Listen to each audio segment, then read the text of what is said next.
क्या नाम है आपका? सिमती देवी। कहाँ घर हुआ? बहमार। अभी आप आए थे तो आपको क्या तकलीफ था? यही खांसी और गोड़ा। खांसी बहुत ज़्यादा था या थोड़ा बहुत था? है, खांसी तो ज़्यादा है, रात में है। ज़्यादा है? हाँ।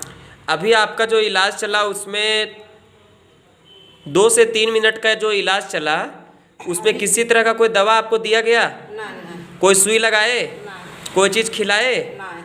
और खांसी आपका अभी कितना आराम है? हाँ, आराम तो है बाबू। कोई दिक्कत? दिक्कत नहीं।